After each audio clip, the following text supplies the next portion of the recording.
Welcome to my channel mom life with study. और आज का वीडियो जो है वो मैथ के लिए है। मैथ के लिए क्या हम स्ट्रेटजी अपनाएं जबकि हमारा मैथ वीक है। ठीक है, बहुत लोगों के ऐसे कमेंट आ रहे हैं कि हमारा मैथ वीक है, तो हम क्या मैथ में स्ट्रेटजी अपनाएं तो जिससे कि मैथ में भी कुछ स्कोर हो सके। तो लास्ट टाइम में मैं ये जो है स्ट्रेटजी आप लोगों के लिए दे रही हूँ, क्योंकि इससे पहले जो है हमारे पास टाइम था। तो अगर अगर आपके पास ज़्यादा टाइम है तो फिर तो आप चैप्टर वाइज बनाइए, ठीक है।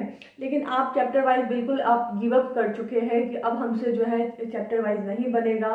लास्ट के 15 दिन है, उसमें बहुत सारी चीज़ें पढ़नी है और मैथ जो है वो बिल्कुल जो है क्या है आपका ख़राब है। तो उस समय में हमें क्या अप्रोच लेना चाहिए कि जो है मैथ का जो है उसमें कुछ ना कुछ स्कोर हो जाए। तो हमें पता है जनरल पेपर में जो है 7 से 8 जो नंबर का है वो मैथ पूछता ही पूछता है। मेरी ये स्ट्रेटजी जो है इसमें अगर आप इसको फॉलो करेंगे तो 4 से 5 क्वेश्चन जो है वो आपके एकदम करेक्ट हो ही जाएंगे। मतलब कि वही 4-5 क्वेश्चन जो हैं वो आएंगे और उससे जो है आपका 4-5 नंबर आ जाएगा। 2-3 नंबर के लिए हो सकता है कि कुछ अलग से पूछ दे, तो उसके लिए आपको थोड़ा सा तुक्का लगाना पड़ेगा।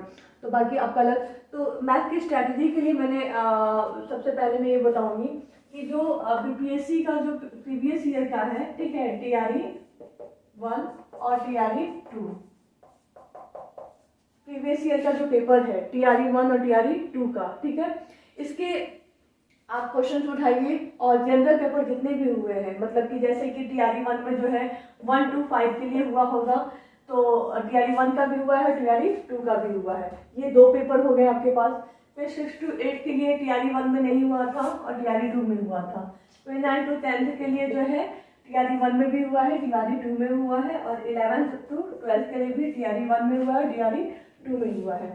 तो आप लोगों के पास जो है टीआरई 1 और टीआरई 2 का जो जनरल पेपर का टोटल सेट है आपके पास 1 2 3 4 5 6 7 पेपर आप लोगों के पास हैं प्रीवियस ईयर बीपीएससी के, ठीक है।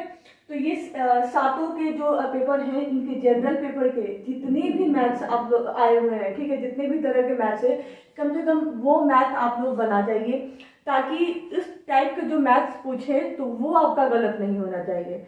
लास्ट अप्रोच यही रहेगी कम समय में। और अगर आप चाहते हैं कि गेन करें, ठीक है, मैथ में स्कोर, तो उसके लिए यही है कि टीआरई 1 और टीआरई 2 के जितने भी जनरल पेपर के क्वेश्चन हुए हैं, साथ में एचएम का भी हुआ है, तो एचएम के लिए भी जनरल पेपर का जो है वो आप मैथ देख लेंगे, ठीक है। साथ में सब्जेक्ट वाइज जितने भी क्वेश्चन हैं प्रीवियस ईयर के वो उठाएंगे जनरल पेपर को, और सारे मैथ को ए टू जेड आप बना जाएंगे। कम से कम इस तरह से बनाएंगे कि अगर सिर्फ डिजिट चेंज करके अगर अगला क्वेश्चन आ रहा है तो आपका जो है वो बिल्कुल भी गलत नहीं होगा। तो इससे क्या होगा कि 4 या 5 नंबर के आसपास जो है वो क्वेश्चन ही रिपीट होते रहते हैं। टाइम एंड वर्क का हो गया, ठीक है, एवरेज का हो गया, इस तरह से जो परसेंटेज हो गया, ठीक। तो ये क्वेश्चन जो है बार बार रिपीट होते रहते हैं, तो उसमें आप क्या कर सकते हैं कि उस तरह के क्वेश्चन बना सकते हैं। दूसरी चीज़ आप इसमें एक और स्टेप आगे कर सकते हैं, आप लोगों के पास टाइम है तो। बीपीएससी का जो अपना एग्जाम होता है, ठीक है, उसमें भी 7 से 8 क्वेश्चन पूछे जाते हैं। 10 क्वेश्चन लास्ट के जो होते हैं वो मैथ के होते हैं, मैथ पूछे जाते हैं बीपीएससी में। तो पिछले जो है 10 पेपर या फिर 8 पेपर, जितना भी पेपर, मैक्सिमम 8 या 10 पेपर जो है आप प्रीवियस ईयर ले लीजिए बीपीएससी के, ठीक है, 68वीं 67वीं 66वीं ऐसे वाले, और उनके जो मैथ पूछे हुए हैं वो मैथ आप बना जाइए। उनके जितने भी टाइप्स हैं वो सारे टाइप्स आप बना जाइए। 10 साल का वो ले लीजिए, ठीक है। बाकी टीआरई 1 टीआरई 2 में जो जनरल पेपर में मैथ पूछा हुआ है वो ले लीजिए। तो ये सारे जब आप मैथ बना लेंगे तो मुझे लगता है कि जो अगला टीआरई 3 का जो एग्जाम कोई भी होगा, ठीक है, तो उसमें से वही क्वेश्चंस वही टाइप जो है 4-5 क्वेश्चन तो एकदम आपके वही रिपीट हो जाएंगे।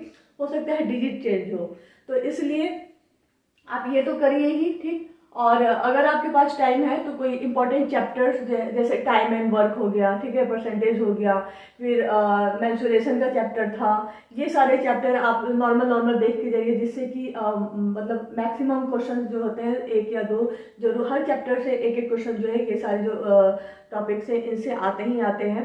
तो ये चैप्टर आप पर्सनली देख के जाइए कि इस तरह के चैप्टर्स अगर से कोई भी क्वेश्चन आए तो आपका जो है वो मैथ लग जाए।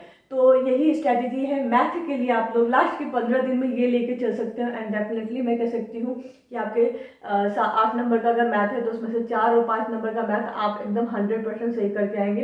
बाकी अगर इधर उधर से आ जाता है 2-3 नंबर का तो उसमें से तुक्का लगाइएगा, 1-2 नंबर तो उसमें भी सही हो जाएंगे। तो 8 में से आप 6 या 7 नंबर एकदम ईजिली स्कोर कर सकते हैं अगर आप सिर्फ मैथ के लिए इतना करके गए तो। और अगर ये वीडियो आपको हेल्पफुल लगी रही हो और पसंद आ रही है तो इसको प्लीज़ एक बार लाइक कीजिएगा, कमेंट करके बताइएगा कि मैथ के लिए आप लोग कितना श्योर हैं, कितने नंबर के लिए, मतलब कि कैसी तैयारी है आपकी मैथ की। और एक बार कमेंट करके ज़रूर बताइएगा और लाइक कीजिएगा, सब्सक्राइब कीजिएगा चैनल को। और आपका सपोर्ट मिल रहा है, इसी तरह अपने सपोर्ट को बनाए रखिएगा। Thank you.